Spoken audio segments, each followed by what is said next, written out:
أعوذ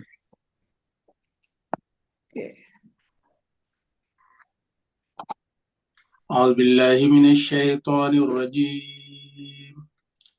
بسم الله الرحمن الرحيم.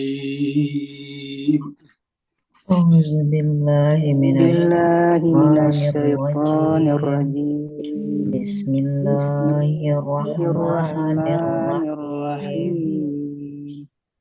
ولقد أرسلنا موسى بآياتنا وسلطان مبين.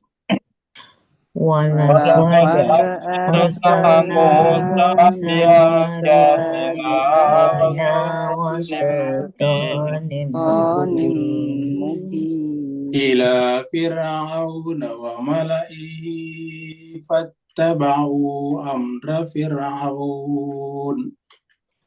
إلى فرعون وملئه فاتبعوا أمر فرعون وما أمر فرعون برشيد. وما أمر فرعون برشيد يقدم قومه يوم القيامة فأوردهم النار.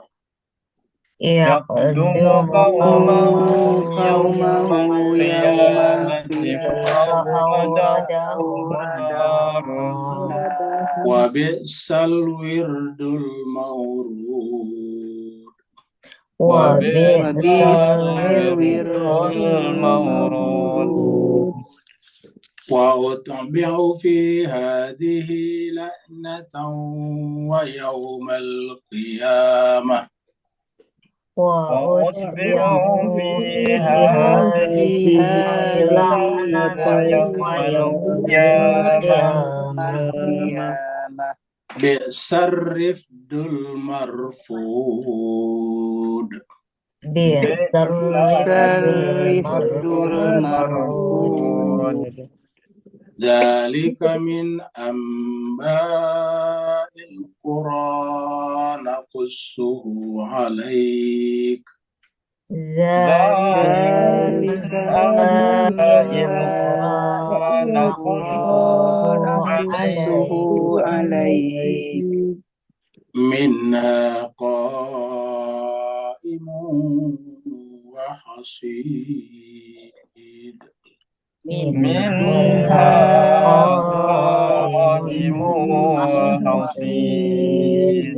صدق الله العلي العظيم. صدق الله العلي العظيم. اللهم صل وسلم وبارك على رسول الله وآله يا الله على رسول الله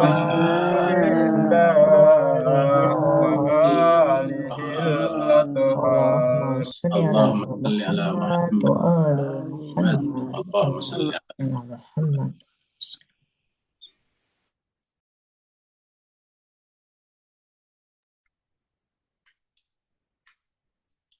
Terima kasih banyak jemaah sekalian, Soaimin, Soaimat, dimanapun berada yang telah ikut membaca ayat-ayat suci Al-Quran. Semoga pembacaan kita tadi membuktikan bahwa kita menjunjung tinggi Al-Quran dengan berpuasa. Karena kita diwajibkan berpuasa di bulan Ramadan, karena di bulan Ramadan itulah diturunkannya Al-Quran, dan bahkan ada suatu malam yang teramat sangat mulia di dalam bulan Ramadan ini namanya Lailatul Qadar, yaitu malam ketika diturunkannya Al-Quran. Kita teruskan surat Hud, surat yang ke-11. Surat Hud ini adalah surat yang turun di Mekah, maka disebut dengan surat Makkiyah. Jumlah ayatnya ada 123 ayat. Dan tadi kita sudah baca sampai 100, jadi tinggal 23 ayat, berarti sekitar 2 hari lagi. Kita ringkaskan dari ayat yang ke-95 yang terakhir tadi pagi kita bahas. Di ayat ini Allah SWT berfirman, A'udzubillahi minasyaitonirrajim, Bismillahirrahmanirrahim. Kalam yaghnau fiha, setelah kaumnya Nabi Syuaib dihancurkan, maka boleh dikata bekas-bekasnya pun hampir tidak ada, sedikit sekali. Sampai dikatakan hampir tidak kelihatan kalau di situ dulu tadinya ada pemukiman, ada penduduk, ada negara, bukan yang namanya kaum itu besar. Ka'an lam yaghnau biasa, karena kan mereka tidak pernah ada di sana. Ala, camkanlah, ingatlah, dan lima diana kama ba'idat Samud, bahwa yang namanya Madian itu binasa sebagaimana binasanya juga kaum Samud. Ya, jadi Madian ini tempatnya sekarang sekarang adalah di Yordan. Dan kaum Samud juga ada yang mengatakan itu di Yordan, juga ada yang mengatakan di Saudi karena Nabi Soleh, kemudian di sana ada Madain Soleh. Kita masuk pada ayat baru, ayat 96. Jadi setelah Nabi Syuaib ya pindah kepada Nabi Musa, karena kita sampaikan bahwa Nabi Syuaib dengan Nabi Musa ini boleh dikatakan sezaman, tetapi Nabi Syuaib lebih tua, lebih senior. Karena nanti salah satu putri daripada Nabi Syuaib di Madian itu dinikahi oleh Nabi Musa. Jadi pada saat Nabi Musa dikejar oleh Firaun mau dibunuh, jadi Nabi Musa itu 2 kali dikejar. Kejar pertama kali adalah ketika belum bersama dengan Bani Israel, cuma dia dengan seorang pembantunya, sebetulnya bukan dikejar, dia diberitakan bahwa tentara Firaun akan membunuh kamu. Maka kemudian dia diperintahkan untuk meninggalkan Mesir dan dia jalan melewati Laut Merah. Lalu kemudian berjumpa menyeberang di laut bersama dengan Nabi Khidir. Ya, ceritanya Nabi Khidir nanti ketemu di situ. Lalu kemudian setelah melewati setelah berpisah dengan Nabi Khidir, lalu kemudian berjumpa dengan Madian. Di Madian, di sebelah Madian sana. Di sana berjumpa dengan 2 orang gadis. Nah, gadis itu ada ternyata putri daripada Nabi Syuaib. Dan kemudian Nabi Syuaib menyuruh putrinya untuk menjemput atau memanggil Nabi Musa, untuk kemudian kepada Nabi Musa, Nabi Syuaib minta terima kasih dengan, kalau sudi mau menikahi putrinya silakan. Dan Nabi Musa nanti menikahi salah satunya. Walaqad arsalna Musa, dan sungguh kami juga mengutus Musa. Jadi setelah Nabi Syuaib, Musa. Walaqad arsal, dan sungguh kami mengutus Musa, yaitu Nabi Musa, bi ayatina, dengan membawa ayat-ayat kami. Membawa ayat kami di sini bisa bermakna mujizat, bisa bermakna kitab suci. Kita artikan saja kitab suci, karena mujizat itu kan cuma sesaat saja, pada saat itu saja. Contohnya misalnya tongkat, hanya pada saat dibutuhkan saja menjadi mujizat. Dan itu harus ada perintah dari Allah. Allah mengatakan kepada Musa, wahai Musa, lemparkanlah tongkatmu. Begitu dilempar, berubah menjadi ular. Allah berfirman, wahai Musa, pukulkanlah tongkatmu ke air, maka lautan menjadi terbelah. Allah berfirman, wahai Musa, pukulkanlah tongkatmu ke batu, maka dari batu keluar mata air, 12 mata air. Nah, jadi seperti itu. Jadi itu tongkat, dan hanya berlaku pada saat itu. Tongkat itu sudah tidak ada sekarang. Tapi yang namanya kitab suci Taurat sampai sekarang masih ada, walaupun ada tahrif di dalamnya, perubahan-perubahan. Tapi intinya Taurat sampai sekarang masih ada, sebagaimana juga Injil sampai sekarang masih ada. Nah, Allah mengatakan, walaqad arsalna Musa bi ayatina, sungguh kami telah mengutus Nabi Musa bi ayatina, dengan membawa ayat-ayat kami, membawa kitab suci. Yang kedua adalah wasultanin mubin, sultan yang nyata. Kita akan bicara sedikit tentang sultan. Kalau jemaah sekalian di dalam Al-Quran, membaca Al-Quran itu sering sekali ketemu sultan. Tapi tidak ada kata yang paling banyak dirusak maknanya dalam masyarakat kita, kecuali sultan ini. Jadi masyarakat kita itu, sultan itu diartikan sebagai raja dulu. Di raja-raja dulu sultan. Ya. Dan ini adalah merupakan pengaruh dari dinasti Utsmaniyah di Turki Utsmaniyah.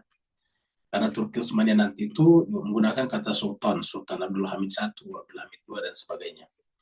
Kalau sebelumnya kan dinasti Abbasiyah itu menggunakan istilah khalifah Harun al-Rashid, ya seperti itu. Di Dinasti Umayyah juga sebelumnya menggunakan kata khalifah. Nah, tentu khalifah di sana juga ada distorsinya, tetapi untuk sultan sekarang konteks negara di Asia Tenggara, terutama di Indonesia, itu sultan mengalami distorsi yang sangat jauh. Satu, sultan itu adalah raja. Ya, jadi raja namanya sultan, seperti Sultan Hasanuddin, Sultan Johor, Sultan Tidore, sultan dulu. Ya. Jadi sultan-sultan. Nah, kemudian yang kedua, belakangan ini lebih spesifik lagi. Belakangan ini sultan itu orang kaya, crazy rich, ya. Jadi orang kaya luar biasa, orang kaya gila, ya kamu gitu, orang Malaysia bilang, kayaknya luar biasa, kaya teruk. Nah, jadi ini adalah sultan, disebut dengan sultan. Kalau di tempatnya misalnya di suatu daerah, misalnya di Tasik, nah Sultan Tasik. Berarti orang kaya rayanya Tasik. Disebut orang kaya raya Tasik. Jadi sultan sekarang kalau disebut dalam bahasa Indonesia, bayangannya orang adalah orang kaya raya, rich man. Ya. Orang kaya, bahkan disebut dengan crazy rich, ya orang kaya gila. Kenapa? Karena kaya sekali. Dan biasanya mendadak, artinya tidak lama bekerja, tiba-tiba sudah kaya raya. Dan bukan juga warisan dari orang tuanya. Ya, jadi itu adalah, ya, biasanya kalau belakangan ini adalah YouTuber besar, konten kreator yang sampai 20 jutaan dia punya subscriber, itu sudah crazy rich.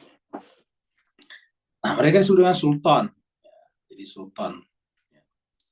Nah, dan ini kita mengatakan bahwa kalau kita membaca Al-Quran dan pikiran kita, asosiasi pikiran kita ke situ, jelas keliru.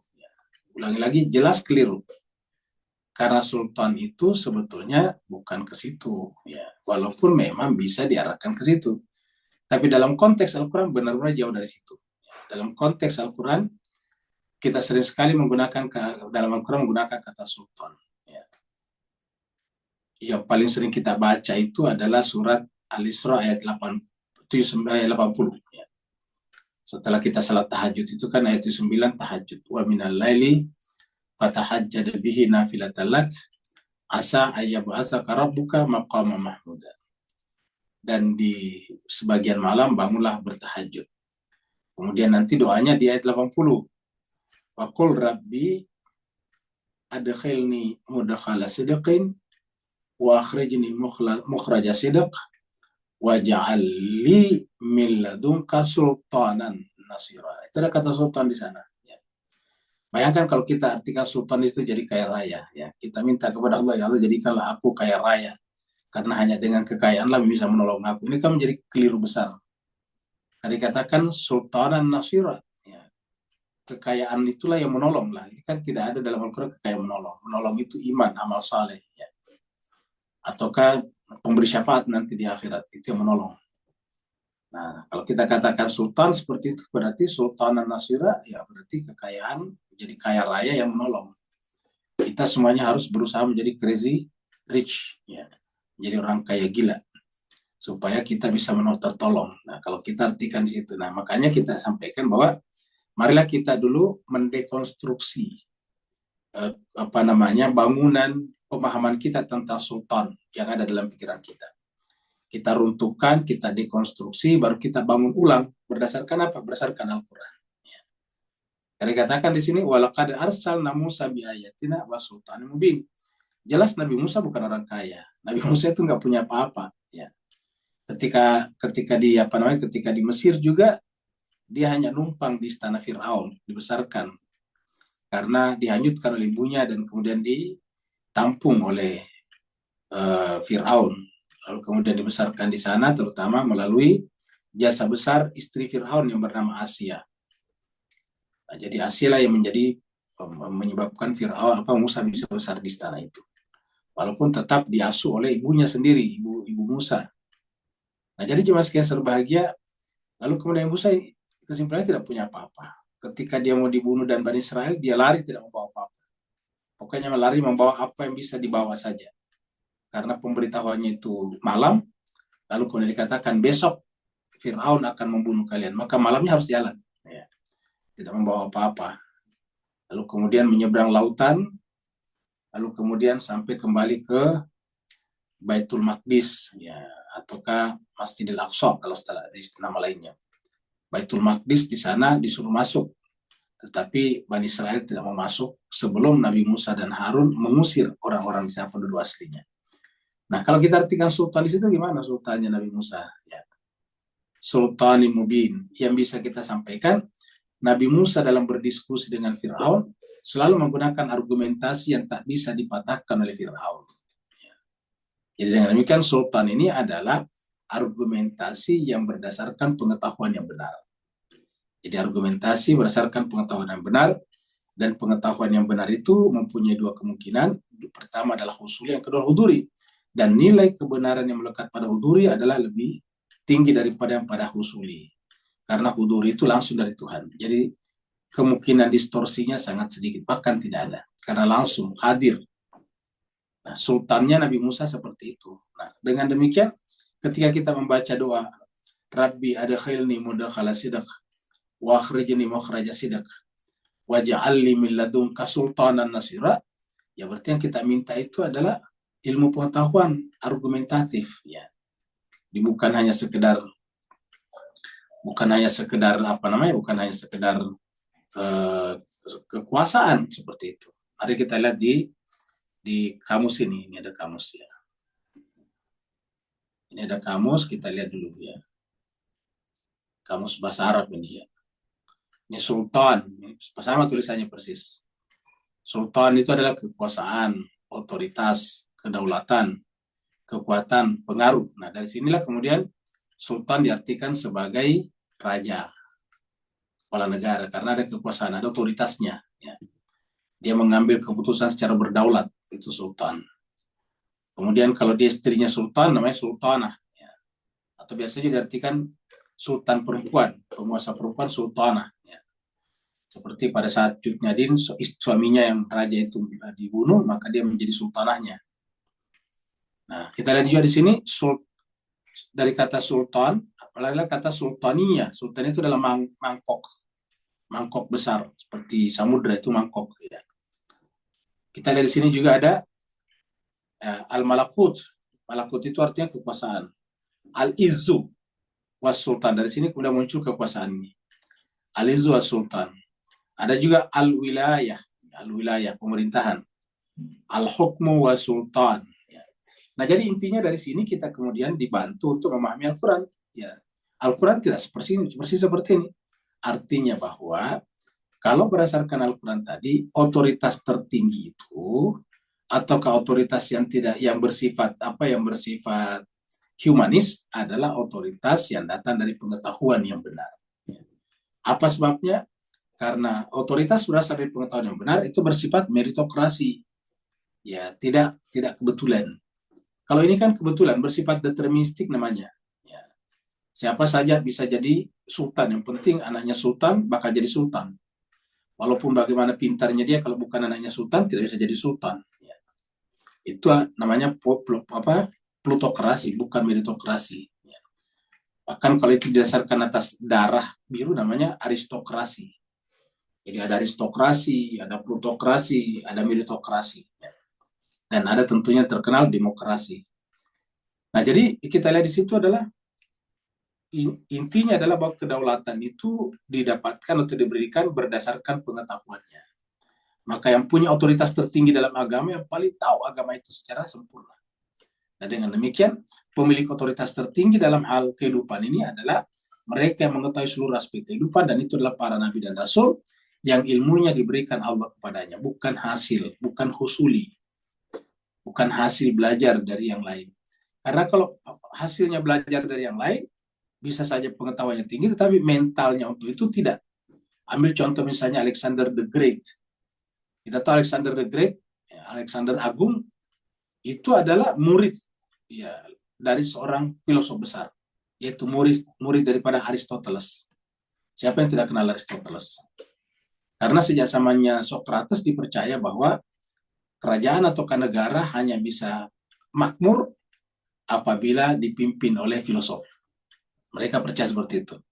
Negara, masyarakat hanya bisa makmur kalau pemimpinnya filosof. Nah, pertanyaan bagaimana filosof bisa jadi pemimpin? Sedangkan yang ada pada saat itu sistemnya kerajaan, sistemnya monarki.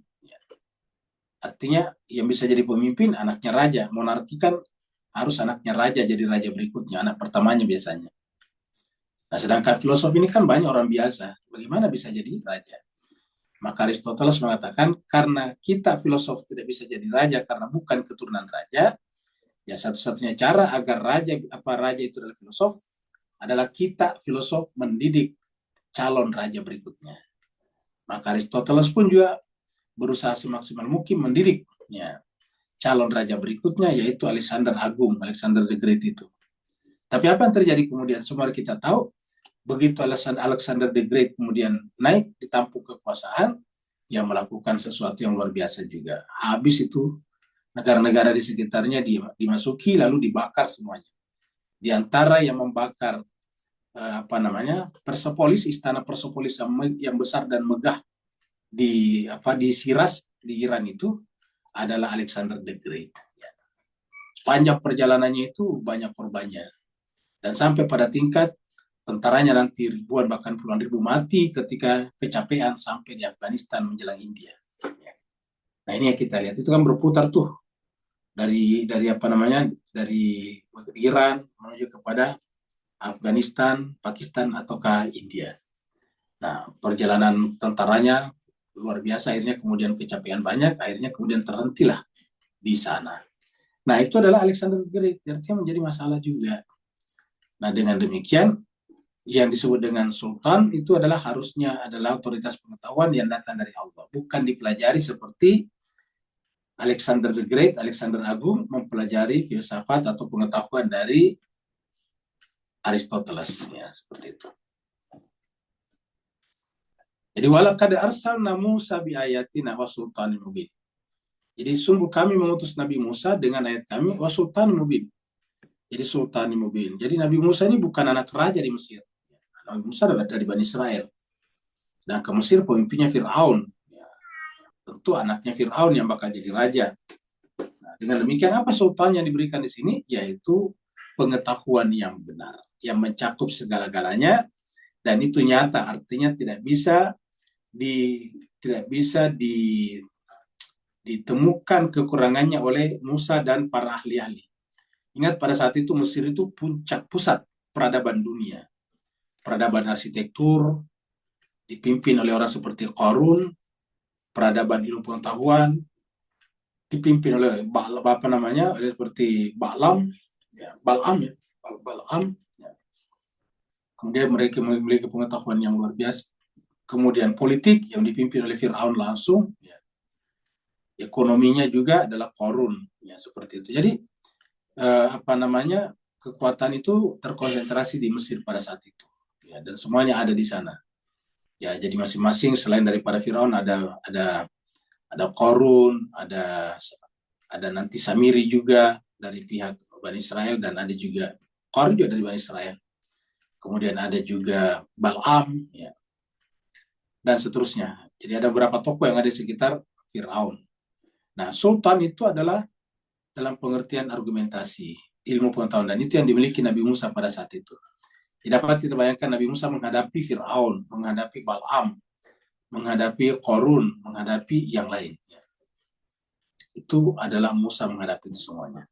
Termasuk nanti menghadapi Samiri. Jadi wasultanin mubin, sultan yang nyata. Mari kita lihat di sini penggunaan kata sultan yang lainnya. Kita lihat surat An-Nisa. Ini surat 4 ayat 193. Allah berfirman, Yas'aluka ahlul kitab. Ahli kitab bertanya kepada Muhammad. Tentang tunazzila alaihim kitabam minas sama. Agar diturunkan kepadanya, kepada mereka, kitaban, sebuah kitab dari langit. Jadi mereka minta juga supaya diturunkan kepada mereka kitabam minas sama, kitab suci dari langit. Jadi ahli kitab, ahlul kitab. Jadi ahli kitab bertanya, minta. Apa kata ayat ini? Faqad sa'alu Musa akbar min dzalik. Ini bukan permintaan yang besar. Ada yang lebih besar lagi sebelumnya. Yaitu yang mereka minta kepada Musa. Kalau ahli kitab ini kan termasuk Nasrani. Yahudi belakangan. Kalau ini pada zaman Musa maksudnya. Permintaan mereka pada zaman Nabi Musa akbar min zalik, lebih besar daripada itu. Kalau ini kan hanya meminta kitab suci diturunkan kepada mereka. Masa kitab suci hanya diturunkan kepada Muhammad, kira-kira gitulah. Harusnya bisa juga diturunkan kepada mereka. Ya. Nah, ada yang lebih besar lagi, yaitu permintaan mereka pada zaman Nabi Musa. Sa'alu Musa akbar min zalik. Fakalu, mereka berkata kepada Musa, Arina Allah jahratan. Wahai Musa, kalau memang kamu utusan Tuhan, coba perlihatkan kepada kami Tuhan itu, Allah itu jahratan, dengan nyata. Jahra itu jelas, seperti kita melihat pohon kelapa di depan kita. Seperti kita melihat gedung-gedung di depan kita. Seperti kita melihat matahari di atas langit. Seperti kita melihat bintang-bintang di malam hari. Nah, itu namanya jahratan, jelas kelihatan. Nah, apa namanya akbar di sini? Benar-benar permintaan yang kesalahannya besar sekali. Karena kalau dia berkata begitu, berarti dia menganggap Tuhan itu sama dengan makhluk, sama dengan benda-benda. Karena kalau dia dilihat, ya pasti satu, dia butuh sesuatu dari luar dirinya, itu cahaya. Karena tidak bisa lihat sesuatu kalau tidak ada cahaya. Bintang-bintang di langit pada malam hari, tidak bisa kita lihat kalau dia tidak bercahaya. Atau tidak menerima cahaya dari matahari. Bulan misalnya, tidak bisa kita lihat di malam hari kalau dia tidak menerima cahaya dari matahari. Matahari kita lihat karena dia memancarkan cahayanya dan kelihatan oleh mata kita. Nah, kalau Tuhan seperti itu, apa yang terjadi? Nah, Tuhan adalah makhluk. Tuhan adalah mungkin matahari kedua setelah matahari pertama. Tuhan mungkin adalah rembulan kedua setelah rembulan pertama yang kita kenal. Jadi tidak masuk akal. Maka dikatakan akbaru min dzalik, lebih besar masalahnya daripada cuma minta kitab suci. Kalau mereka ini kan cuma tidak percaya kalau kitab suci itu hanya diberikan kepada orang tertentu dan tidak kelihatan, karena itu kan wahyunya langsung kepada jiwa yang bersangkutan. Mereka minta, kalau memang itu benar, maka coba minta kitab suci juga kepada kami dan dari langit. Kitab suci bukan dari dalam jiwanya. Kalau dalam jiwanya dari mana kita tahu, kata mereka. Dari mana kita tahu kalau itu memang kitab suci? Boleh saja karangannya. Nah, maka kalau memang itu kitab suci ada, maka coba diturunkan dari langit. Jadi buku itu tiba-tiba turun dari langit, jatuh dari langit. Kata ayat ini itu tidak seberapa. Yang lebih patah lagi, yang lebih besar lagi adalah mereka meminta supaya Allah itu diperlihatkan. Nah, begitu meminta arinallah jahra, fa'akhadhathumus sa'iqatu bizulmin. Maka kemudian mereka disambar petir. Kenapa petir Allah kirim kepada mereka? Bahwa cahaya saja, kalau terang sekali tidak mampu kita menyaksikannya. Seperti pembahasan kita sebelumnya, bahwa kemampuan kita, mata kita itu ada batas ambang atasnya. Kuping kita ada ambang atasnya untuk menerima suara. Begitu lebih dari itu kita tidak sanggup. Nah, kalau melihat saja cahaya petir tidak sanggup, ya apalagi mereka pasti tersambar dengan listrik petirnya, bagaimana pula melihat Allah? Nah, maka kemudian fa'akhadhathumus sa'iqah. Kenapa? Bizulmin, karena kezaliman mereka. Jadi Allah sebetulnya memberikan itu untuk menunjukkan bahwa cara berpikir mereka itu salah, keliru, tidak valid. Ya.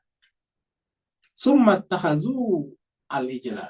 Nah, karena mereka tidak bisa melihat Tuhan, maka mereka mengambil anak sapi sebagai Tuhan.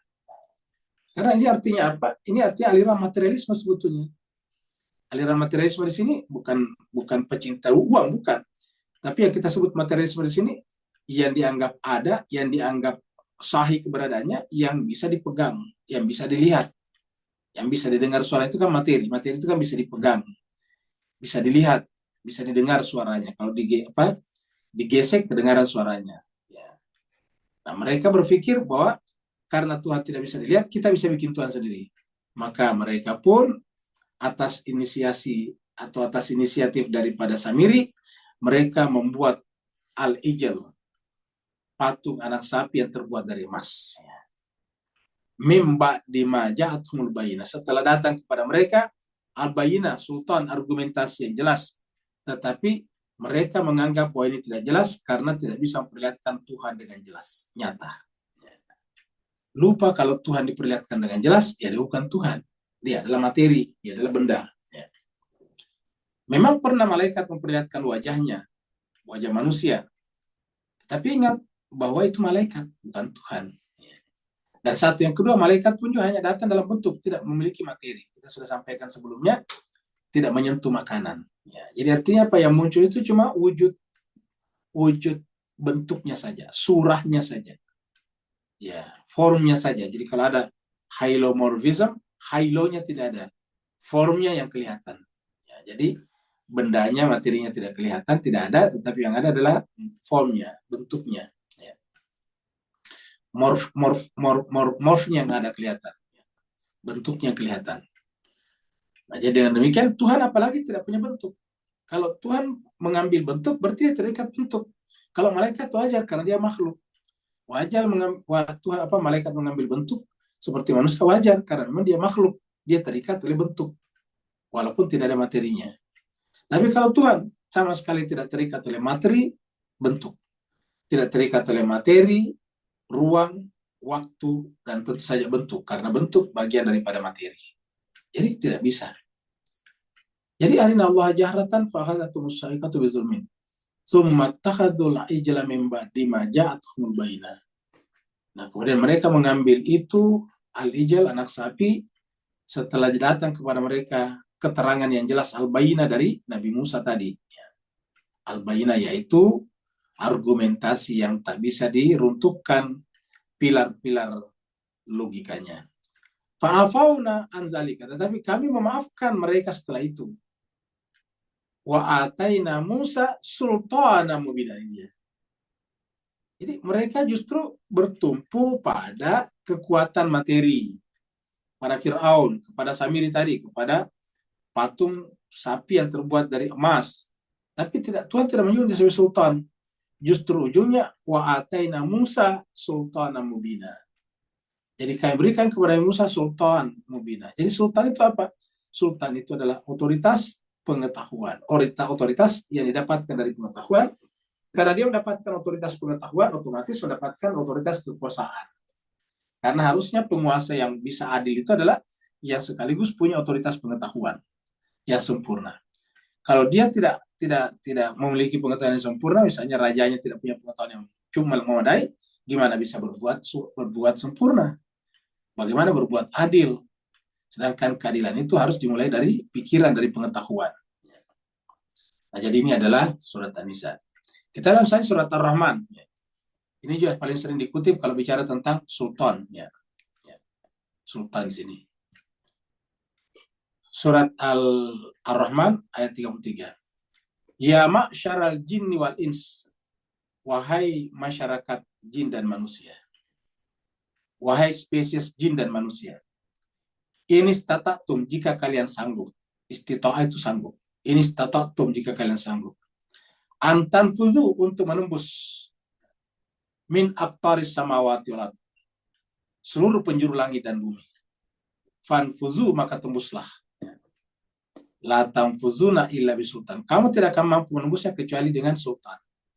Nah, dengan demikian ya sekalian berbahagia, penembusan di sini bisa bermakna mengetahui rahasia-rahasia langit dan bumi, bisa juga bermakna kita pergi secara rohani melampaui langit dan bumi. Tapi dua-duanya membutuhkan hal yang sama, yaitu sultan. Untuk mengetahui rahasia langit dan bumi butuh otoritas pengetahuan, dan untuk musafir safar melewati alam dunia ini, menaiki tangga-tangga samawi, tangga-tangga langit untuk sampai kepada Allah juga butuh pengetahuan. Sultan namanya ma'rifat kepada Allah. Jadi sultan di sini lebih jelas adalah kekuasaan pengetahuan, bukan kekuasaan dalam pengertian raja. Ya. Kalau raja gimana? Berarti raja bisa dong untuk menembus. Faktanya sampai sekarang belum ada raja yang bisa ke angkasa luar. Jadi aku pernah mengatakan, ini statatum kalau kamu sanggup, dan baru dikatakan illa bisultan, berarti kesanggupan ini berbanding lurus dengan sultan. Semakin besar sultan, semakin besar kesanggupan. Ya. Ini statatum antanfudhu min aqtaris samawati wal ardh. Jika kamu sanggup menembus penjuru-penjuru langit. Kita sebut ini bentuk jamak karena aktar. Ini adalah samawati juga, ini bentuk jamak. Kalau kalian bisa menembus petala-petala langit dan bumi, lapisan-lapisan langit dan bumi, fanfuzu maka tembuslah. Tetapi ingat kata Allah, la tanfuzuna illa bisultan. Kalian tidak sanggup menembusnya kecuali dengan sultan. Jadi ini yang sering kita angkat juga, diangkat oleh masyarakat kita. Kita 97. Ini ada hadis. Ya. Nah, makanya Al-Quran itu sebagai sultan, sebagai hujah. Coba kita lihat di sini. Ini adalah dari Nuwasi, dari Nuwasi ibni Sam'an. Dari Nabi sallallahu alaihi wasallam berkata, "Ya'til Qur'anu wa ahluhu alladzina ya'maluna bihi fid dunya taqdumuhu suratul Baqarah wa Alu Imran." Apa artinya nanti di akhirat? Ya'til Qur'an, bukan hanya tidak kata akhirat sebetulnya. Al-Quran dan ahlinya, ahli Quran. Ya. Jadi Al-Quran dan pencinta Al-Quran dan mengamalkan Al-Quran ini. Aluhul ladhina ya'maluna bihi. Ahli Quran yang mengamalkan Al-Quran. Jadi artinya tidak mungkin mengamalkan Al-Quran kalau hanya sekedar menghafal, membaca. Harus mentadaburi, merenungkan supaya bertransformasi menjadi pengetahuan dalam pikiran kita, dalam diri kita. Dia bisa menjelma menjadi pengetahuan yang ada dalam jiwa kita yang akan menggerakkan tubuh kita melakukan amal perbuatan. Jadi Al-Quran dan ahlinya, ahli Quran yang mengamalkannya akan datang nantinya. Di mana datangnya? Mulai pada dunia, di dunia. Jadi sini katakan fit dunia, bukan hanya di akhirat, tapi fit dunia. Jadi artinya datang. Fit dunia taqdumuhu suratul Baqarah. Dan ketika di dunia, mereka ahlinya ini selalu membaca Al-Quran, mentadaburi, berurutan. Suratul Baqarah, kemudian Ali Imran, dan seterusnya maksudnya. Jadi biasanya kalau menyebut Al-Quran itu Al-Fatihah tidak disebutkan. Karena Al-Fatihah itu dianggap mukaddimahnya. Jadi pertama disebutkan Suratul Baqarah, Ali Imran, An-Nisa, Al-Maidah, dan seterusnya. Di dalam surat Al-Hijr juga 87 dikatakan bahwa Al-Quran itu tidak disebut bersama dengan Al-Fatihah, tapi Al-Fatihah tersendiri. Walaqad atainaka sab'an minal mathani wal Qur'an al-azim. Nah, itu dia. Sungguh kami memberikan kepada Muhammad 7 ayat yang berulang-ulang dan Al-Quran.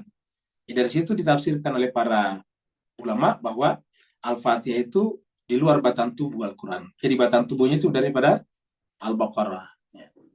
Kalau Al-Fatihah disebut dengan preambulnya, sama dengan pengantarnya, pembukaannya, nama saja Al-Fatihah. Jadi Al-Fatihah, makanya kalau kita sholat Al-Fatihah dulu, baru cari surat-surat yang lain. Jadi intinya adalah taqdumuhu suratul Baqarah wa Alu Imran. Mulai membaca dari depan, yaitu surat Al-Baqarah, Al Imran, dan seterusnya. Seperti yang kita baca juga sekarang, setelah beberapa hari yang lalu kita tamat menyelesaikan surat Yunus, kita masuk surat Hud. Dan 3 hari ke depan atau 4 hari ke depan, kita selesai surat Hud, kita masuk kepada surat Yusuf. Surat yang ke-12. Ya, seperti itu. Jadi berurut-urut. Nah, apa kata Allah di sini? Siapa yang melakukan ini, maka Al-Quran nanti akan datang kepadanya bersama dengan pemilik yang mengamalkannya di dunia. Ya, jadi mengamalkannya di dunia. Nah, jadi inilah jemaah sekalian sebagai harapan kita agar kita datang di hadapan Allah bersama dengan Al-Quran. Kalau bersama dengan Al-Quran, berarti bersama dengan cahaya Al-Quran, bersama dengan pasangan Al-Quran, dan berarti akan mendapatkan syafaat dari Allah dan Al-Quran. Seperti itu. Dan pasangan Al-Quran. Hadis riwayat Tirmizi nomor 2808. Ayat 97 maksudnya. Ila Fir'aun wa malaihi. Jadi Fir'aun diutus, Nabi Musa diutus kepada Fir'aun wa malaihi. Jadi kita lihat. Nabi Musa diutus kepada Fir'aun dan malaihi, pemuka-pemukanya. Ingat, ya, Fir'aun dan pemuka-pemuka masyarakatnya tentu dalam hierarki sosial, dalam pengetahuan mereka lah yang paling pintar pada zamannya. Namanya pejabat pasti dianggap paling pintar. Apalagi raja. Nah, tentu Nabi Musa kalau menghadapi mereka hanya dengan pengetahuan sederhana tentu tidak bisa. Nah, Nabi Musa datang dengan sultan. Jadi ila Fir'aun wa malaihi fattaba'u amra Fir'aun. Tetapi sayangnya mereka, terutama pemuka masyarakat dan masyarakat Mesir, ittaba'u mengikuti amra Fir'auna, mengikuti perintah Fir'aun. Padahal apa kata Allah? Wa ma amru Fir'auna birasyid. Nah, sehingga kita ketemu namanya sultan tadi itu ada unsur rasyid di dalamnya, yaitu kecerdasan. Rasyid ini kecerdasan. Kalau diartikan kebenaran, tidak itu artinya, tapi ada benarnya. Yaitu kalau dia cerdas, ya tentu harus benar. Karena kalau dia cerdas tapi tidak benar, ya tidak cerdas namanya. Ya. Jadi kecerdasan itu adalah identik dengan kebenaran. Disebut cerdas karena formula pengetahuannya sampai kepada kebenaran. Kalau formula pengetahuan tidak sampai kepada kebenaran, ya bukan rasyid namanya. Ya, bukan cerdas namanya. Jadi kalau ada orang yang sudah mengajar di perguruan tinggi tapi misalnya korupsi atau mencetak uang palsu, nah itu tidak rasyid namanya. Walaupun dia secara akademik tinggi. Ya. Jadi wama amru Fir'aun nabi rasyid. Dan urusan Fir'aun itu, perintah Fir'aun itu tidak pernah benar, birasyid. Dan apakah hanya Fir'aun? Bukan. Mayoritas pemimpin-pemimpin dunia yang di ataskan kepemimpinannya pada arogansi, kesombongan, dan kolonialisme, itu pasti tidak rasyid. Pada akhirnya menghancurkan manusia, menghancurkan diri mereka juga. Kita lihat sekarang ini. Ya, orang dulu di Rusia, waktu masih Tsar Rusia, berpikir kalau Tsar Rusia runtuh dan kita ganti dengan komunisme, pasti hidup akan bagus. Ternyata begitu selesai revolusi Bolshevik, revolusi Merah tahun 2017 itu, revolusi Oktober 2017, dan naiklah di atasnya adalah setelah yang pertama itu naiklah Stalin, ya. Setelah Lenin meninggal, naiklah Stalin. Apa yang terjadi kemudian?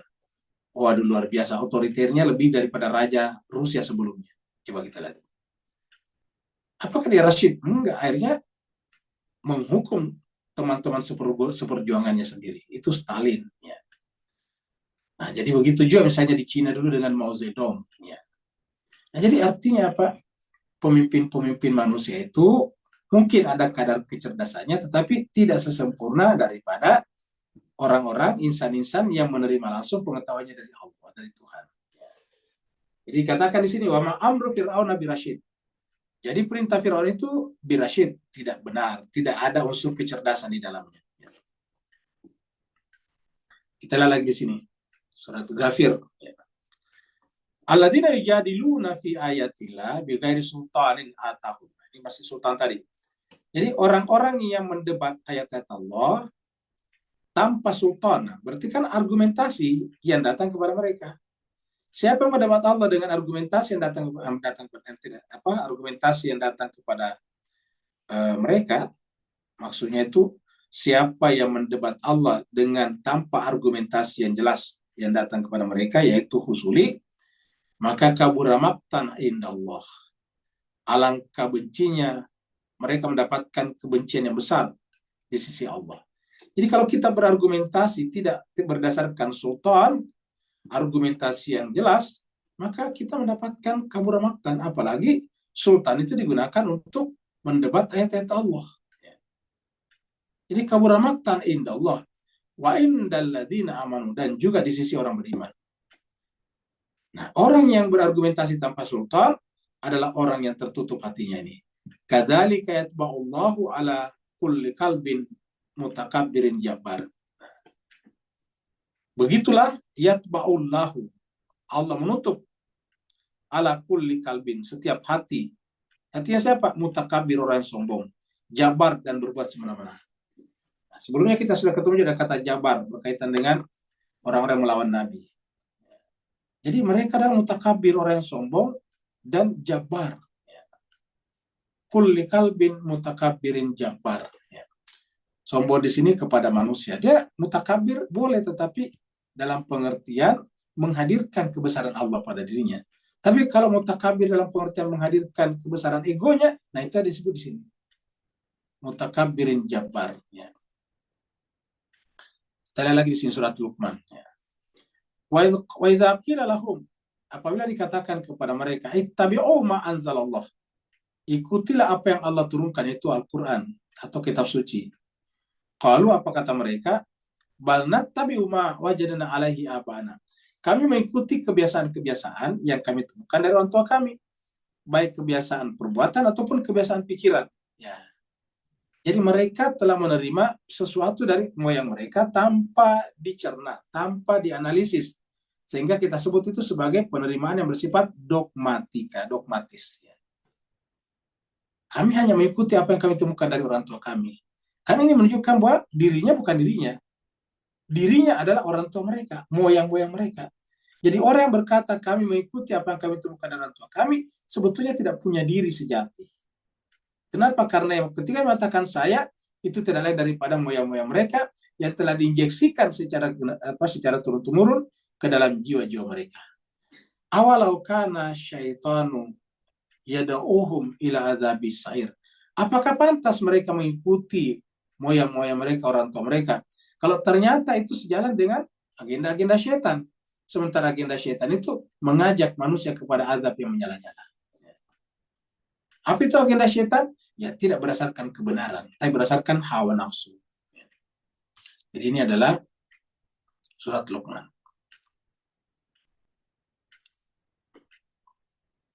Ini ada hadis lagi. Doa Nabi tentang imam yang cerdas. Nah, untuk pentingnya kecerdasan. Sini ada hadis dikatakan, ya ini qala Rasulullah sallallahu alaihi wasallam, al-imamu dhaminun wal muadzinu mu'tamanun. Allahumma arsyid. Kata arsyid ini dari kata rasyid tadi. Ya. Allahumma arsyid al-a'immata waghfir lil muadzinina. Kata Nabi, imam itu dhaminun. Imam itu adalah orang yang dhamin, yang bisa bertanggung jawab kepada makmumnya. Bertanggung jawab apa? Bukan hanya di dunia, tapi terutama di akhirat. Bisa menjadi pemberi syafaat nanti di akhirat. Aslinya seperti itu. Kalau kita ini artikan imam di sini dengan imam di masjid, ya minimal imam masjid itu adalah orang yang tawadu. Imam di masjid itu adalah orang yang bertanggung jawab kepada makmumnya. Bukan menciptakan perpecahan di antara makmumnya. Wal muadzinu mu'tamanun, dan yang namanya muadzin itu dipercaya. Muadzin itu dipercaya. Muadzin itu kan mengajak orang ke salat. Jadi muadzin terpercaya. Jadi muadzin benar kalau yang azan itu orang beneran. Kalau kaset atau CD ya bukan mu'taman namanya. Sama misalnya kalau kita putar di speaker Al-Quran mengaji, tetapi Al-Quran sudah mengganggu orang terus, bukan orang pula. Nah, Nabi mengatakan, Allahumma ya Allah, arsyid, cerdaskanlah al-aimah, imam-imam. Ya. Jadi kalau kita lihat doa Nabi ini, yang namanya aimah, imam-imam yang benar, itu adalah yang cerdas. Fatanah. Harus cerdas, rasyid. Karena apa? Karena dia menjadi mursyid. Dia menjadi penggait, pembimbing. Ya, kata mursyid itu dari kata rasyid. Ya. Doa-doa kita juga adalah rasyadat. Rabbana atina min ladunka rahmah wa hayyi lana min amrina rasyada. Jadi Allahumma arsyid al-a'immah wa ghafir lil muazzin. Dan muazzin ampunilah. Jadi kalau muazzin, artinya muazzin bisa salah. Ya. Tetapi imam harusnya tidak boleh salah. Kenapa? Kata-kata arsyid. Ya. Imam Ahmad. Nah dengan demikian ya sekalian berbahagia, dari sini kita diajarkan oleh Nabi bahwa yang namanya imam itu tidak boleh sembarangan. Dan sekaligus menjelaskan kepada kita bahwa konstruksi umat di masjid adalah berimamah. Kenapa? Karena tidak ada masjid tanpa imam di sana. Jadi masjid itu kalau kita jadikan sebagai sebuah tatanan sosial, hierarkinya cuma dua. Imam dan makmum. Imam dan makmum. Muazzin nantinya azan atas perintah imam. Jadi yang ada di sana adalah imam makmum. Dan itu artinya apa? Sistem sosial Islam supaya tidak gampang dipecah belah, tidak gampang dimakan seperti hidangan di atas meja makan, hanya satu, yaitu apabila dia membangun sistem imamah. Dan imamnya itu adalah orang yang rasyid.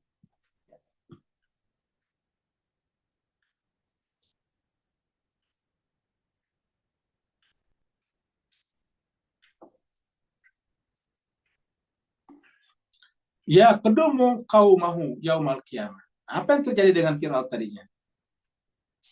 Dia mendahului, maksudnya itu dia membimbing, menggait kaumnya di hari kiamat kemana? Fa'auradahumun nar, menuju kepada neraka. Coba. Orang ikut kepada Fir'aun ataukah pemimpin yang tidak rasyid, ya, pemimpin yang tidak murni memperjuangkan kebenaran ilahiyah, maka apa yang terjadi kemudian? Mereka membimbing umatnya pada hari kiamat masuk ke dalam neraka. Tentu kita berlindung kepada Allah dari hal seperti ini. Jadi kenapa kita sebut dengan Fir'aun di sini membimbing? Karena Fir'aun berhadapan-hadapan dengan Musa. Harusnya Musa lah yang harus diikuti.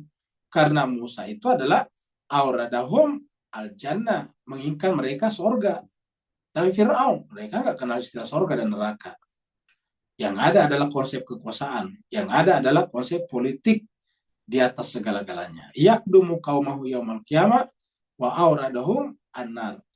Wa bi'sal wirdul maurud. Ya. Dan inilah orientasi yang seburuk-buruknya. Inilah orientasi tujuan yang kita datangi yang seburuk-buruknya. Ya, ini adalah al-wirdul maurud.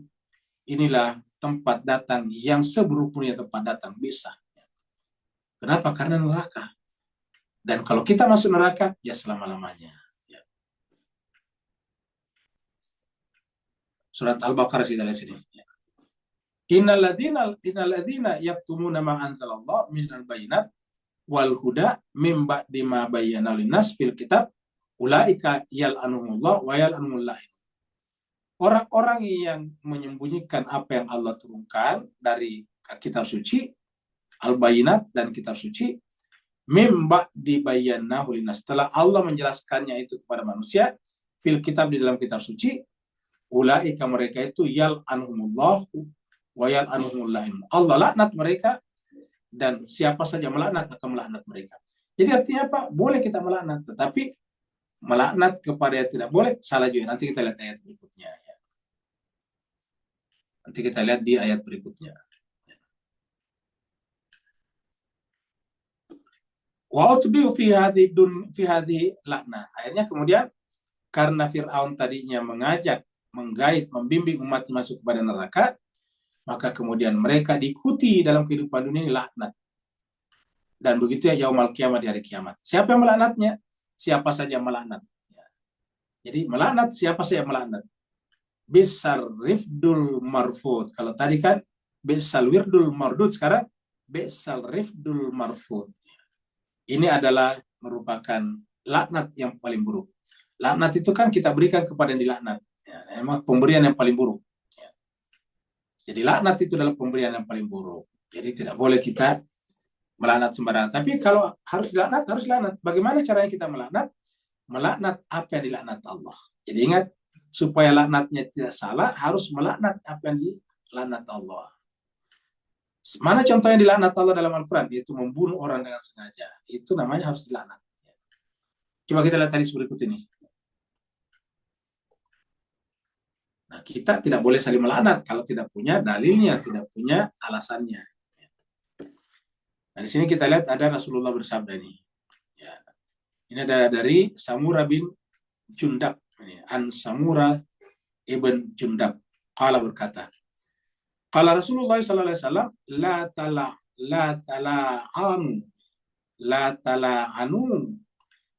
janganlah tala'anu saling melaknat. Bila'natillah, ya, dengan laknat Allah. Maksudnya janganlah saling melaknat dengan ucapan Allah melaknat kamu. Wala bighadabihi, juga tidak boleh menggunakan murkah. Wala binar, tidak boleh juga dengan neraka. Ya, boleh melaknat orang dengan laknat yang Allah laknat, tidak boleh dengan marah, tidak boleh juga dengan, misalnya kita melaknat orang agar dimurkai Tuhan, atau kita melaknat orang agar dimasukkan ke dalam neraka. Itu sama sekali tidak boleh kalau tidak sejalan dengan laknat Allah. Jadi laknat ada dalam Al-Quran, tetapi kita tidak boleh melaknat kalau laknatnya tidak sejalan dengan Al-Quran. Karena apabila laknatnya tidak sejalan dengan Al-Quran, berarti itu adalah laknat dari diri kita. Ya. Itu adalah ego namanya. Maka dikatakan la tala'anu bil la'natillah wala bi ghadabihi wala bin nar. Ya. Hadis riwayat Tirmizi nomor 1899. Nah, ini adalah singkat ringkasan daripada cerita-cerita tadi. Ada Musa, ada Nabi Syuaib, ada juga Nabi Hud dan Nabi Saleh dan sebagainya sebelumnya. Nah, Allah mengatakan zalika itulah, ya, min amba'il qura. Itulah diantara sebagian berita, min sebagian, amba berita-berita. Jadi sebagiannya di sini min ini. Ya. Itulah sebagian daripada berita-berita, informasi-informasi Al-Qura tentang negeri-negeri, negara-negara yang telah binasa penduduknya karena kedurhakaannya kepada Allah dan Rasulnya. Naqussuhu alaika, kami menceritakannya kepada Muhammad. Kaknya kepada Muhammad di sini. Jadi di sini kaknya Muhammad ya. Kami menceritakannya kepada Muhammad. Minha qaimun wa hasid. Di antara mereka, di antara negeri-negeri ini, negeri-negeri yang telah dimusnahkan ini, ada yang qaim, masih ada sisa-sisanya. Qaim itu masih ada, berdiri tiang-tiangnya. Seperti di belakang saya itu, di belakang sana itu ada insaleh. Nah itu. Masih ada berdiri kayak gini, namanya qaimun. Ataukah bekas-bekas istana misalnya masih ada tiang-tiangnya, itu qaimun. Tapi ada juga wahasid, musnah sama sekali. Ada yang musnah sama sekali. Mana contohnya musnah sama sekali? Kaumnya Nabi Nuh. Sampai sekarang tidak kita menemukan di mana dulu kaumnya Nabi Nuh berada. Mana bekas-bekasnya? Tidak ada. Jadi kami ceritakan kepada Muhammad, di antara yang kami ceritakan itu ada qaimun dan ada hasid. Jadi kalau ada yang mengatakan mana bekas Nabi Nuh, Al-Quran sudah mengatakan bahwa memang ada yang ada bekasnya, ada yang tidak ada bekasnya. Ya.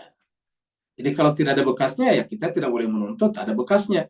Kenapa? Karena Tuhan sudah mengatakan ada yang hasid, ada yang telah musnah. Artinya tidak ada bekas-bekasnya sama sekali, terutama yang sudah sama dahulu kala. Seperti zamannya Nabi Adam awal, zamannya Nabi Idris, zamannya Nabi Nuh itu kan jauh sekali. Nah mereka sudah musnah. Ya. Maka mereka tidak ada jejak-jejaknya. Kita lihat di sini adalah surat Al-Araf, surat 7 ayat 101. Tilkal qura, itulah Al-Qura, negeri-negeri. Naqussu alaika, yang kami ceritakan kepada Muhammad. Min ambaiha, berita-beritanya, informasinya, sejarahnya. Walaqad ja'athum, sungguh telah datang kepada mereka siapa? Rusuluhum, rasul-rasul mereka. Jadi rasul-rasul datang kepada mereka, dan kedatangan rasul-rasul bil bayinat tadi, dengan sultan, dengan argumentasi. Bukan dengan simsalabim, tetapi bil bayinat. Fama kanu liyu'minu, tetapi mereka tidak beriman kepada ayat-ayat tersebut. Bima kadzabu, ya hanya karena mengikuti orang-orang yang telah mendustakan sebelumnya. Bima kadzabu min qabl, mengikuti orang-orang mereka yang selalu menolak kebenaran atau mendustakan kebenaran. Kadzalika, begitulah, yatba'ullahu ala qulubil kafirin. Allah menutup mati kalbunya orang-orang yang menutup hatinya. Jadi kadzalika yatba'ullahu ala qulubil kafirin. Begitulah Allah menutup mati hatinya orang-orang yang kufur. Nah, jadi jemaah sekalian berbahagia, inilah ayat-ayat yang kita bahas pada kesempatan kali ini. Jadi kita simpulkan kenapa Allah menyampaikan cerita-cerita seperti dalam Al-Quran. Agar satu, secara individual, kita jangan berada pada posisi yang menentang Rasul. Karena selalu dikatakan, najainahu walladzina amanu ma'ahu. Kami selamatkan sang Nabi, sang Rasul, bersama dengan orang-orang beriman bersamanya. Ingat, alladzina amanu ma'ahu. Ini yang pertama. Jadi diceritakan itu agar jelas pemihakan kita. Agar jelas di kelompok mana kita masuk, bergabung. Ya. Yang kedua, agar dalam membangun masyarakat, membangun society, membangun negara, kita berdasarkan atas meritokrasi, berdasarkan atas prestasi, berdasarkan atas kecerdasan dan pengetahuan. Jadi sumber pertama peradaban bukanlah karya-karya arsitektur, tetapi sumber pertama peradaban adalah ilmu pengetahuan. Dengan demikian, hierarki dalam sebuah masyarakat harusnya berdasarkan pengetahuannya, bukan berdasarkan pangkat lahiriahnya, tapi berdasarkan pengetahuannya. Bukan berdasarkan gelar-gelar, predikat-predikat. Karena predikat bisa dibeli. Kita dengarkan sekarang, orang bisa membeli gelar doktor. Orang bisa melakukan plagiarisasi. Orang bisa menggunakan joki untuk membuatkan disertasi doktornya misalnya. Kita baru ribut sekarang di Indonesia tentang ini. Jadi terlalu banyak kalau mengejar predikat-predikat. Tetapi harusnya yang kita kejar adalah substansi di balik predikat itu, yaitu pengetahuan yang disebut dengan sultan itu. Jadi harusnya kita membangun masyarakat berdasarkan hierarki sultan pengetahuan, otoritas pengetahuan. Nah, kalau ini dilakukan, maka masyarakat itu berbentuk piramida dan bergerak ke atas berdasarkan pengetahuannya. Dan kalau ini terjadi, maka yakin dan percaya ini akan melahirkan peradaban yang bukan saja bersifat saintifik, tapi juga sekaligus juga bersifat humanistik, bahkan juga bersifat teosofi. Ya. Masyarakat seperti ini yang kita inginkan, agar terhindar dari petaka seperti ramainya orang bunuh diri, kemudian ramainya LGBT dan sebagainya. Kita menginginkan masyarakat yang benar-benar bukan saja maju secara ilmu pengetahuan dan teknologi, tetapi juga bersifat humanistik dan juga sangat dekat kepada Tuhannya. Mudah-mudahan ada manfaatnya, dan puasa mengajarkan kita ke situ, karena dengan puasa kita harusnya belajar Al-Quran. Siapa yang berpuasa tapi tidak belajar Al-Quran, jangan-jangan inilah yang dimaksud Nabi, tidak dapat apa-apa dari puasanya kecuali lapar dan haus. Kenapa?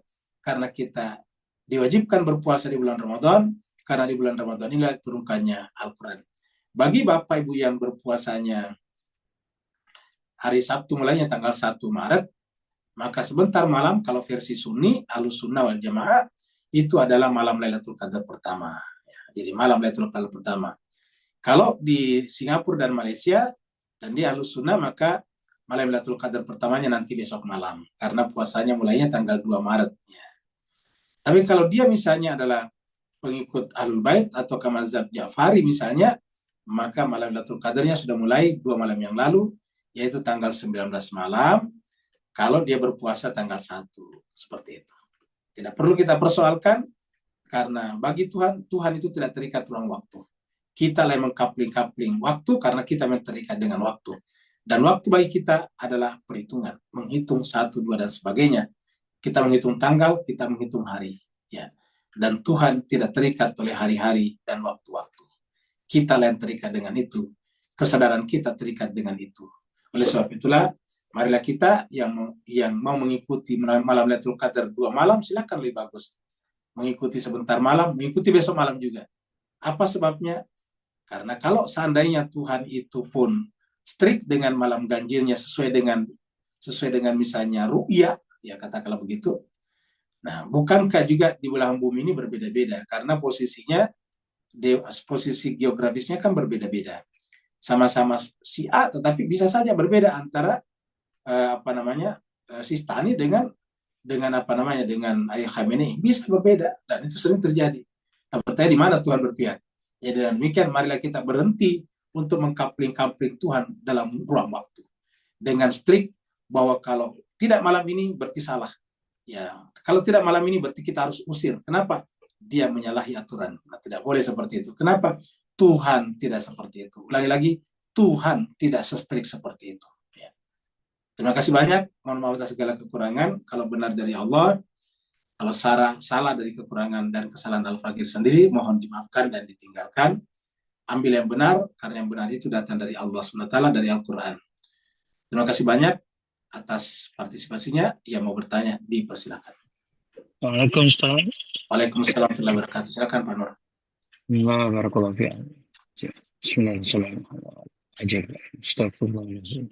Ustaz, di akhir teguran ayat 100 tadi, bolehkah di zaman sekarang kita guna pakai sebagai sultan satellite laser scanning teknologi yang boleh menggali maklumat-maklumat secara imbasan digital ke dalam skrin. Lantas kita dapat tahu sebenarnya di situ pernah berlaku bekas-bekas tempat kaum tertentu. Dan ini menambahkan kita dapat maklumat untuk sempurnakan apa yang diceritakan, apa yang tidak diceritakan. Barakallahu fiik. Apa nafas, Ustaz? Baik, terima kasih Pak Nur. Jadi jelas kemampuan teknologi sekarang, kemampuan digital bisa membantu kita. Termasuk yang terakhir adalah kecerdasan buatan AI, Artificial Intelligence. Jadi sangat-sangat membantu kita. Apa yang disebut dengan ChatGPT atau yang disebut dengan DeepSeek dan semacamnya, itu sangat membantu kita. Tapi ingat, secerdas-cerdasnya mereka tetap hanya alat bantu saja. Kita ulangi lagi, secerdas-cerdasnya kecerdasan buatan atau AI ataukah seperti ChatGPT dan sebagainya, itu tetap merupakan alat bantu. Ingat, alat bantu, tools. Ya. Lalu siapa yang dibantu? Ya kita. Hanya membantu kita. Karena dengan AI bisa mencarikan kita informasi tadi, maklumat lebih cepat. Ya. Tapi data-data itu, informasi itu, berita-berita itu, pengetahuan itu bagi kita hanya masukan sebagai input. Tetapi setelah jadi input harus diproses. Ya, ingat ada input, ada proses, dan ada output. Tidak boleh input sekaligus jadi output, harus melalui proses. Nah, jadi ChatGPT atau AI hanya memberikan input-input, memberikan data-data, datum-datum, ya, data-data kepada kita, memberikan informasi-informasi kepada kita. Nah, yang mengolah, yang memprosesing data-data itu adalah kita, ya, dibantu ataukah berdasarkan cara berpikir Al-Quran. Jadi jiwa kita harus mendapatkan sinar cahaya dari Al-Quran. Akal kita adalah semacam mata dan Al-Quran adalah semacam cahaya. Jadi akal kita harus diterangi cahaya Al-Quran untuk kemudian kita jadikan sebagai alat prosesor, ya, memproses input-input yang masuk tadi. Nah, kalau semakin akurat prosesor ini bekerja, atau semakin akurat kita memproses data yang masuk, maka semakin akurat juga outputnya. Jadi outputnya tidak selamanya ditentukan oleh inputnya, tapi sangat ditentukan oleh prosesnya. Nah, dengan demikian, berpikir kritis, ya, berpikir rasional, menggunakan akal atau istilah Al-Quran, afala ta'qilun, sangat penting di dalam melahirkan output tersebut. Jadi itulah fungsinya AI sekarang. Jadi kalau AI dianggap sebagai kebenaran tertinggi, jelas keliru. AI hanya alat untuk membantu kita mencari data, menyusun data, dan seterusnya. Ada lagi yang lain? Assalamualaikum Ustaz. Waalaikumsalam, silakan. Syukur Ustaz.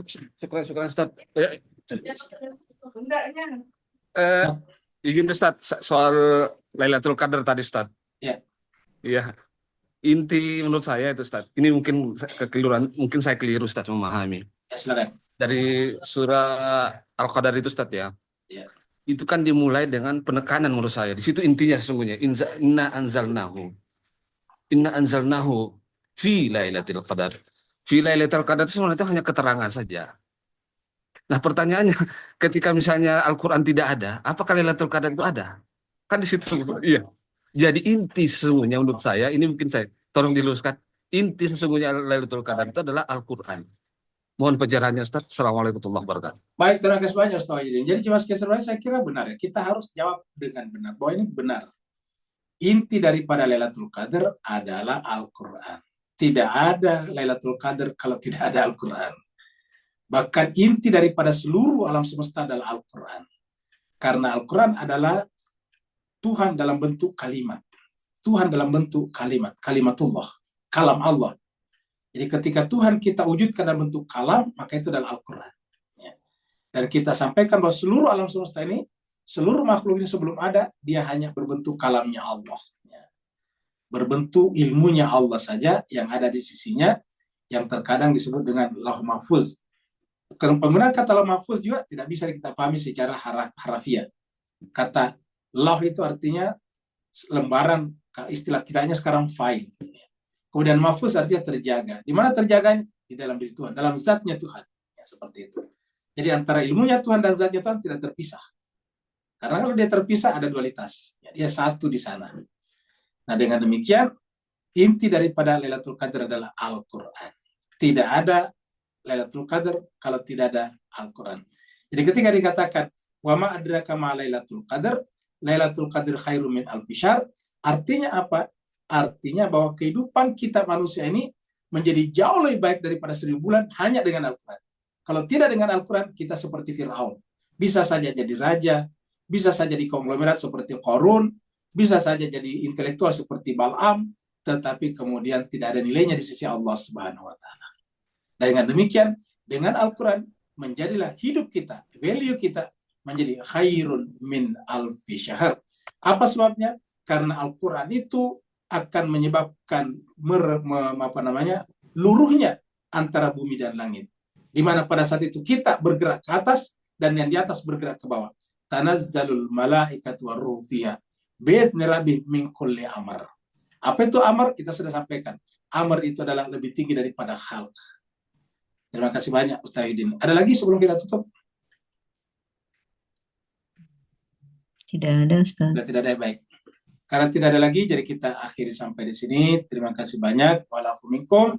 Wassalamualaikum warahmatullahi taala wabarakatuh. Selamat berbuka puasa yang sudah berbuka. Waalaikumsalam warahmatullahi wabarakatuh. Terima kasih Ustaz. Terima kasih Ustaz. Terima kasih Cengayu. Terima kasih semuanya. Assalamualaikum. Assalamualaikum.